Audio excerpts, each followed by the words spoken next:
जय भीम दोस्तों, स्वागत है आप सभी का एक बार फिर से एक नए वीडियो में। दोस्तों, भारत हमेशा से एक विविधतापूर्ण देश रहा है, जहां समाज के विभिन्न वर्गों ने अपनी अपनी भूमिका निभाई है।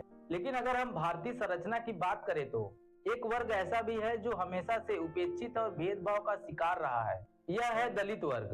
ये वही लोग हैं जिन्हें सदियों से जातिवाद और सामाजिक भेदभाव का सामना करना पड़ा। लेकिन दोस्तों, आज की इस वीडियो में हम आपको 5 ऐसे दलित व्यक्तित्वों से मिलवाने जा रहे हैं जिन्होंने न केवल सिर्फ अपने समुदाय का नाम बढ़ाया बल्कि इस समाज को परिवर्तन की दिशा भी दी।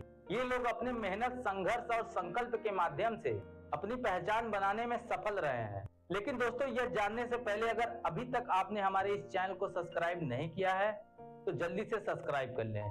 तो चलिए बिना किसी देरी के वीडियो को शुरू करते हैं। दोस्तों, हमारे वीडियो की शुरुआत उस महान व्यक्तित्व से होती है जिनके बिना दलित समाज की उन्नति और भारतीय संविधान का अस्तित्व अधूरा होता। दोस्तों, मैं बात कर रहा हूं दलितों के मसीहा डॉक्टर भीमराव अंबेडकर जी की, जो इस भारतीय समाज के सबसे बड़े सुधारक थे, जिन्होंने न केवल दलितों के अधिकारों की बात की बल्कि भारतीय संविधान का निर्माण करके देश में समानता की नींव रखी। दोस्तों, जैसा कि आप सभी जानते हैं कि डॉक्टर भीमराव अंबेडकर का जन्म 14 अप्रैल 1891 को एक दलित परिवार में हुआ था। उनका जीवन किसी भी कड़ी चुनौती से कम नहीं था। स्कूल और कॉलेज में उनके साथ होने वाली भेदभावपूर्ण घटनाओं ने उनके मन में सामाजिक न्याय और समानता की भावना को उजागर किया। उन्होंने शिक्षा की अहमियत को समझा और कानून की पढ़ाई की। अंबेडकर ने भारतीय समाज को जागरूक किया कि केवल शिक्षा ही भारतीय समाज में बदलाव ला सकती है। उनके नेतृत्व में दलित समाज ने हिंसा के बजाय शिक्षित हो का मंत्र अपनाया और उन्होंने भारतीय समाज में दलितों के अधिकारों के लिए आवाज उठाई। दोस्तों, वही दूसरे नंबर पर हमारे महान शख्सियत हैं जिनका नाम है काशीराम। काशीराम का नाम भारतीय राजनीति में एक महान नेता के रूप में दर्ज है। काशीराम ने बहुजन समाज पार्टी की स्थापना की, जिसका उद्देश्य दलित और पिछड़ी जातियों को भारतीय राजनीति के मुख्य धारा में लाना था। काशीराम का जन्म 15 मार्च 1934 को पंजाब के एक छोटे से गांव में हुआ था। जिन्होंने अपनी शिक्षा पूरी करने के बाद भारतीय रेलवे में काम किया, लेकिन उनका मन हमेशा से सामाजिक उत्पीड़न झेल रहे लोगों के जीवन को सुधारने में लगा रहा। काशीराम का मानना था कि भारतीय राजनीति में दलितों की सही भागीदारी के बिना समाज में समानता संभव नहीं है। 1984 में उन्होंने बहुजन समाज पार्टी की स्थापना की। उनके नेतृत्व में बहुजन समाज पार्टी ने उत्तर प्रदेश और अन्य राज्यों में एक मजबूत राजनीति की पकड़ बनाई। उनका संदेश था कि जिस दिन बहुजन समाज जागेगा उसी दिन भारत की सामाजिक व्यवस्था बदल जाएगी।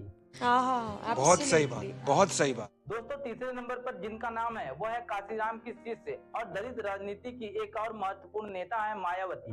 मायावती ने काशीराम के साथ मिलकर बहुजन समाज पार्टी को राष्ट्रीय स्तर पर एक मजबूत दल के रूप में स्थापित किया। मायावती का जन्म 15 जनवरी 1956 को दिल्ली के एक दलित परिवार में हुआ था। उनकी पहचान एक ऐसी महिला नेता के रूप में हुआ जो न केवल सिर्फ दलितों के अधिकारों के लिए खड़ी हुई बल्कि महिलाओं के उन्नति की दिशा में भी बहुत ही ज्यादा महत्वपूर्ण काम किए। 1995 में मायावती उत्तर प्रदेश की मुख्यमंत्री बनी और इस मुख्यमंत्री के पद को उन्होंने कई बार संभाला है। उनके शासनकाल में कई महत्वपूर्ण फैसले किए गए, जैसे सरकारी नौकरी में आरक्षण की नीति को मजबूती से लागू करना। मायावती का एक प्रमुख योगदान यह भी था कि उन्होंने उत्तर प्रदेश में दलितों की पहचान और शक्ति को मजबूत किया। उनके द्वारा उठाए गए कदम आज भी उनकी राजनीति को जीवित रखी है। दोस्तों, वहीं चौथे नंबर पर है रामविलास पासवान, जिनका नाम भारतीय राजनीति में महत्वपूर्ण स्थान रखता है। वह न केवल एक महान दलित नेता थे बल्कि सामाजिक न्याय की नीति को देश भर में फैलाने वाले नेता के रूप में प्रसिद्ध हुए। इनका जन्म 5 जुलाई 1946 को बिहार के एक छोटे से गांव में हुआ था। वे हमेशा से दलित अधिकारों की लड़ाई के लिए खड़े रहे। उनका मानना था कि समाज में सबसे गरीब और पिछड़े वर्गों को न्याय मिलने तक उनका संघर्ष जारी रहेगा। रामविलास पासवान ने लोक जनशक्ति पार्टी की स्थापना की और इसे एक महत्वपूर्ण राजनीतिक पार्टी के रूप में स्थापित किया। केंद्र सरकार में कई बार मंत्री के रूप में कार्य करते हुए उन्होंने कई महत्वपूर्ण योजनाएं लागू की, जैसे खाद्य सुरक्षा और दलितों के लिए रियायती दर पर अनाज की व्यवस्था। दोस्तों, वहीं 5वें नंबर पर आज के दलित युवा नेता जिग्नेश मेवानी, जो भारतीय राजनीति में एक महत्वपूर्ण नाम बना चुके हैं। जिग्नेश मेवानी का जन्म 11 अक्टूबर 1980 को गुजरात के एक दलित परिवार में हुआ था। जिग्नेश मेवानी ने अपनी राजनीति की शुरुआत गुजरात के ऊना कांड के बाद की, जब कुछ दलितों को सार्वजनिक रूप से मारा गया था। उन्होंने ऊना कांड के खिलाफ जोरदार प्रदर्शन किया और दलितों के अधिकारों के लिए खड़े हुए हैं। जिग्नेश मेवानी ने अपनी राजनीति का ध्यान केवल जातिवाद के खिलाफ लड़ाई और दलितों के उन्नति पर केंद्रित किया। वह एक सशक्त आवाज बन के उभरे जो अब राष्ट्रीय राजनीति में अपनी छाप छोड़ रहे हैं। दोस्तों, ये थे भारत के 5 प्रमुख दलित नेता जिन्होंने अपने संघर्ष, साहस और मेहनत से न केवल अपने समुदाय का नाम रोशन किया बल्कि समाज में व्याप्त भेदभाव के खिलाफ आवाज उठाई। इनके द्वारा किए गए कोशिशों ने न केवल दलितों की बल्कि संपूर्ण भारतीय समाज के लिए एक नई दिशा प्रदान की। हम सभी को इन व्यक्तित्वों से प्रेरणा लेनी चाहिए और समाज में न्याय, समानता की ओर अपने कदम बढ़ाने चाहिए। बिल्कुल। क्या बात है।